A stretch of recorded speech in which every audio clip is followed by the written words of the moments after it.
Әлемдегі ең табысты әнші Қайрат Нұртас шетелдік жұлдыздарға қанша қаржы жұмсады? Ресейлік жұлдыздарға төленген табыс 89 миллион теңгені құраған. Ал бір бейне баянын 30 мың ақш долларына түсіретін Серік Ибрагимов кірісінің басым бөлігін қайдан табады? Қазағымызда той бітпесін, тойдан жақсылықтан. Керісінше әнші Айқын Төлепбергенов тапқан қаржысын еш айтқысы келмейді. Кімнен нені жасырады? Не туралы сұрамай қойшы, ақша жаны тұра емес. Өткен жылдың ең қалталы әншілерінің тізімін Forbes журналы мен Музон телеарнасы бірігіп жариялады. Дегенмен жылдың соңында болған дағдарыстың салқыны отандық жұлдыздардың табысына да әсер етпей қоймағаны анық. Кірістері бірден 50%-ға қысқарған көрінеді. Еңбекқор әрі елдің сүйікті әншісі Қайрат Нұртас бірнеше жыл бойы ең табысты әншілердің қатарынан түспей келеді. Оның қой жылында тапқаны 2,5 миллион долларды құраған. Былтыр да тура сондай ақша тапқан еді. Әншіге табысының жартысы гастрольдік сапарлар мен халық әртісі Мақпал Жүнісовамен өткізген кешінен түскен. Оған қоса киім-кешек сататын дүкені де пайда келген. Жақында Қайрат Астана мен Алматыда бұрын соңды болмаған шоу-концерт ұйымдастырды. Әнші 10 жылдық концертіне Ресей сахнасының жұлдыздары Нюша, Тиматиді шақырып көрерменге ерекше сый жасаған болатын. Оны көпшілікте жылы қабылдады.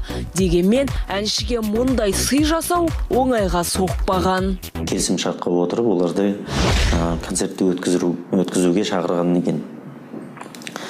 Бұл жерде төленген табысы, жалпы шетелдік, ресейлік жұлдыздарға төленген табыс 89 миллион теңгені құраған.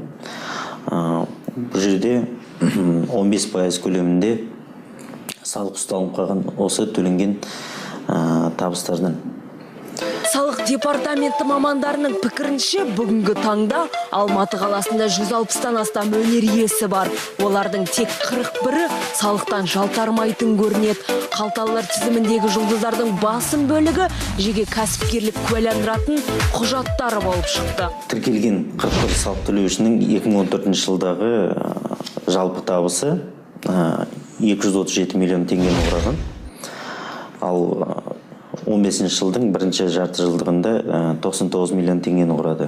Кешу мен Лашын тобына продюсерлік ететін Баян Есентаева қалталы өнер иелерінің екінші сатысына жайғасқан.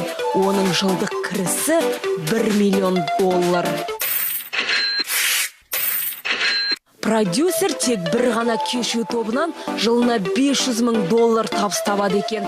Өткен жылы телехикая түсіріп, қаржысын еселеді. Бүркіт пен Аиша да дәл осындай қаржыны қалталарына басты. Екі бірдей бейне баян түсіріп, Хаят атты топтың продюсері атанды. Қой жылы әнші Асхат Тарғыновтың жолы болды. Бір ғана әні Мария Магдаленасы әншіге 960 мың долларды қалтасына басуға септігін тигізді. Әнінің көбісі телефон пайдаланушылар қолданған. Кірісінің жартысын осы қызметтен тапса, қалған бөлігін той-томалақтан түсірген. Айқын Төлепбергенов көп жұмыс жасаған. Елімізде ғана емес, Қытайдың өзінде 12 концерт беріп қайтқан. Рейтинг бойынша әншінің жылдық кірісі 600 мың ақш долларын құрайды.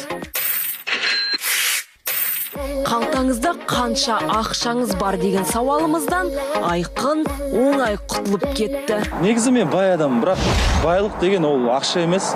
Байлық деген әке-шешең қасыңда, бала-шағаң қасыңда, достарың аман сен, елімізді әйтеуір, Құдай шүкір әйтеуір неше түрлі кекілжің жағдайлар болып жатыр, бірақ соның өзінде де бәрі жақсы. Жылына қомақты қаржы тауып жүрген әнші мемлекетке тиісті салығын уақытында төлеп тұрады екен. Емес, енді бізде ИП бар, сол ИП-ден өткен ақшаның салығын төлеп тұрамыз. Ана дауын мен суық жауынға, тамаша табиғат, жаяу жүр жалында. Ал сахнада небәрі 3 жыл өнер көрсеткен жас әнші Серік Ибрагимов шоу-бизнестен аз ақша қаратпаған. бір жылда $300,000 тапқан. Дегенмен әнші бұл қаржыны жалғыз өзі таппаған, продюсер мен көмекшісінің де еңбегі барын айтады. Қанша түсті, қанша келді екен, мен өзім негізі қатысым жоқ, менде продюсер бар, көмекшім бар деген сияқты. Серіктен Мақпал Исабекова мен Әли Оқапов та қалыс қалмапты. Олардың жылдық табысы $300,000. Мақпал бар табысын актерлік қызметінен тапқан. Актриса ретінде Қамау фильмінде басты рөлде ойнаған әнші кейін телехикаяға түсіп, бірнеше киноларды да дыбыстаған. Ал әнші Әли Оқапов алғаш рет режиссер ретінде бағын сынап көрген.